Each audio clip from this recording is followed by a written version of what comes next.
Good morning, students. Today we will have a lesson from your supplementary textbook, and the title of the lesson is In the Kingdom of Fools, written by A.K. Ramanujan. Actually, it is a story written in the folk tales of Karnataka.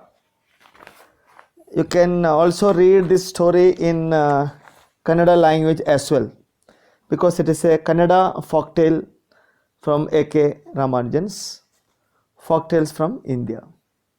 Okay, it's a very interesting story, and we will come across many characters like a king and his ministers, a guru and his disciple, and a thief, a merchant, a dancing girl, a mason. Okay, so goes the number of characters in the story. So we will learn it slowly. Okay, so all of you can open page number 19. Okay.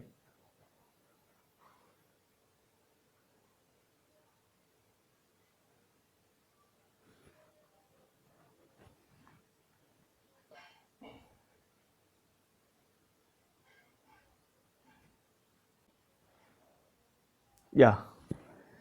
In the kingdom of fools, it is believed that fools are so dangerous that only very wise people can manage them. Who are the fools in this story? What happens to them? Okay, children, that is the question for you, and we will find out who the real fools are in the story. Okay. In the kingdom of fools, both the king and the ministers were idiots. They didn't want to run things like other kings, so they decided to change night into day and day into night. They ordered that everyone should be awake at night, till their fields and run their business only after dark, and go to bed as soon as the sun came up. Anyone who disobeyed would be punished with death. The people did as they were told for fear of death. The king and the minister were delighted at the success of their project. One day, a guru and his disciple arrived in the city. It was a beautiful city. It was broad daylight, but there was no one about. Everyone was asleep, not a mouse stirring. Even the cattle had been taught to sleep by day. The two strangers were amazed by what they saw around them and wandered around town till evening, when suddenly the whole town woke up and went about its nightly business. Okay, this is the first paragraph. Okay. Are there any difficult words for you? You just check any difficult words are there in the given paragraph. Okay, the two characters, the king and the minister, they were considered as idiots because they changed the rules. They were not like other kings and ministers. They decided to change day into night and night into day. This is the thing that you have to note. Okay, and not only that, they ordered everybody to be awake at night and do the work, and that time they have to sleep. And if anybody disobeyed, what is the punishment? The punishment is nothing but death. Death is the punishment. Okay, so people out of fear obeyed the order, and they started doing work at night and started sleeping during daytime. And that time a guru and a disciple visits the place. One day a guru and his disciple, shishya, arrived that city, and they were so much amazed. Why? They were amazed means surprised. Amazed means surprised. They were amazed because they could not find anybody moving around in the daytime. Even mouse, mouse, rat, is not stirring. What is stirring? Moving. It's not stirring. And even cows were taught how to sleep. Cows were even sleeping during daytime. And suddenly, when it was evening, people started waking up and started doing their nightly business. What is nightly business here? Their work. That what other people do in the daytime, they do at night hours. So is it clear? The first paragraph is all about the introduction about that kingdom, the minister, the king, and two visitors in that kingdom. Who are the two visitors? The guru and the disciple. Why were they amazed? They amazed because all were sleeping during daytime, and night time they will do their work. Okay, clear? Shall we continue? Yeah. The two men were hungry. Now that the shops were open, they went to buy some groceries. To their astonishment, they found that everything cost the same, a single dudu. Whether they brought a measure of rice or a bunch of bananas, it cost a dudu. Dudu is actually a word used in Kannada for equal to money. Dudu. For example, one coin, 1 rupee, 1 dudu. The guru and his disciple were delighted. Were delighted? Felt very happy. They had never heard of anything like this. They could buy all the food they wanted for a rupee. So the second paragraph is very clear. What is the another surprising thing for the guru and the disciple? That everything is available on one single dudu. Okay, whether they buy a bunch of banana or a measure of rice, whatever they want to buy, it cost only 1 rupee. That was again a surprising thing for the guru and the disciple. When they had cooked and eaten, the guru realized that this was a kingdom of fools and it wouldn't be a good idea for them to stay there. This is no place for us. Let us go, he said to his disciple. But the disciple did not want to leave the place. Everything was cheap here. All he wanted was good cheap food. Okay. The guru said, they are fools. This won't last very long, and you can't tell what they will do to you next. So the third paragraphs tell us about the decision that the disciple taken and the advice given to the disciple by the guru. The guru actually realized that that kingdom is not safe. Why? Because the king and ministers were fools and they can change their decision anytime. But the disciple was attracted to continue living there in the kingdom only because things are very cheap, and he was very foodie by nature. What do you know about foodie? A person who is interested in eating, foodie, and he is a foodie. He wanted to get cheap food at cheap cost, but Guru said, what did the Guru say? They are all fools. This won't last very long, and you can't tell what they will do to you next. And what these people would do next, nobody can predict.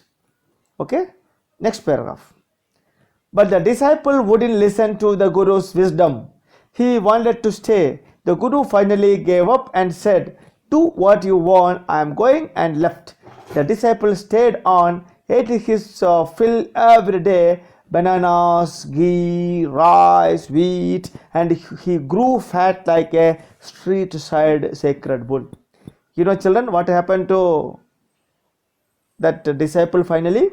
The disciple continued staying there, and the Guru left from the place saying that, okay, whatever you want, you do. And he started eating things at a cheaper rate, and finally the disciple became very fat like that of a street side sacred bull. What is a sacred bull? A holy bull. A bull of a temple. Okay, he became very fat. One bright day, a thief broke into a rich merchant's house. He had made a hole in the wall and sneaked in. And as he was carrying out his loot, the wall of the old house collapsed on his head and killed him on the spot. His brother ran to the king and complained, "Your Highness, when my brother was pursuing his ancient trade, a wall fell on him and killed him. This merchant is to blame. He should have built a good strong wall. You must punish the wrongdoer and compensate the family for this justice." Children, after introducing the main characters like the guru and the disciple, the king and the minister, now the real story starts now. Actually, what happened, there was a rich merchant in that particular village or in that kingdom. Okay, and one day a thief entered the house by making a hole and sneaked in. What do you mean by sneaked in? Sneaked in means entered secretly without making a noise. Sneaked in to the house of the rich merchant by making a hole. And after stealing the things, he was carrying out his loot. What do you mean by loot? Loot means stolen goods. So he was coming out with the stolen goods. Suddenly the old house collapsed. What is collapsed? Fell and killed the thief on the spot. But what did the brother of the thief do? The brother of the thief came to the king with a complaint, telling that his brother was pursuing, means following his ancient trade, very old business. What is the business? Stealing things. And the wall fell on him and killed. So the merchant should be punished, because otherwise the merchant should have built a strong wall. So this was his complaint. And who should compensate? The rich merchant should compensate, and he should get money or justice from the king. The king said, "Justice will be done, don't worry," and at once summoned the owner of the house. So immediately the king ordered. Okay, you can see the picture here, the king and the minister, and calling the summoning means calling the owner of the house, the rich merchant. Okay. When the merchant arrived, the king questioned him, "What is your name?" "Such and such." Such and such means Ramappa, Govindappa, something like that. Such and such. "Your Highness, were you at home when the dead man burgled your house? Were you available in your home when the thief burgled?" What is burgled? Burglar, one who steals things. Burgled means stolen. Your house? "Yes, my lord. He broke in and the wall was weak. It fell on him. Actually, the thief made a hole on my wall, and the wall was weak and it fell on him." The accused pleads guilty. Your wall killed this man's brother. You have murdered a man. We have to punish you. The king concluded that because the wall belonged to that merchant, the murderer is no one but the merchant himself. So the merchant should accept the punishment. "Lord," said the helpless merchant, "I did not put up the wall. I did not construct the wall. It is really the fault of the man who built the wall. He did not build it right. You should punish him." Actually, the merchant wanted to divert the case to that of that builder or the mason who put up the wall. "Who is that fellow?" "My lord, this wall was built in my father's time. I know the man. He is an old man now. He lives nearby." The person who built the wall was an old man now. I know him. The king sent out messengers to bring in the bricklayer, the person who made the wall, who had built the wall. They brought him tied hand and foot. That man was a very old man. He could not even run. But the irony is that the people of the king brought him, tied his leg and hand. "You there? Did you build this man's wall in his father's time?" "Yes, my lord, I did." Actually, when the king questioned him whether he constructed the wall when his father's time, the thief said, "Yes. What kind of a wall is this that you built? It has fallen on a poor man and killed him. You have murdered him. We have to punish you by death." Immediately, the king concluded that the bricklayer was responsible for constructing the poor wall that killed the thief. And who was frightened? Bricklayer was frightened. Before the king could order the execution. What is execution? Lawful killing as a punishment. Dear children, write down this word. Lawful killing as a punishment is called execution. So before the king order for the lawful killing, that is execution, the poor bricklayer pleaded. What is pleaded? Requested. "Please listen to me before you give your orders. It is true I built this wall and it was no good. But that was because my mind was not upon it or on it. I remember very well a dancing girl, a dancing girl who was going up and down the street all day with her anklets jingling. You know anklets? What is anklet? In Hindi we say pile. It is an ornament worn at the anklet of your leg. Anklets.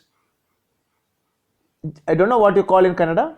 Anklets jingling. What is jingling? The sound of that ornament jingling. Like a bell jingles. Okay. And I couldn't keep my eye or my mind on the wall I was building. You must get that dancing girl. I know where she lives. Actually, bricklayer wanted to divert the case.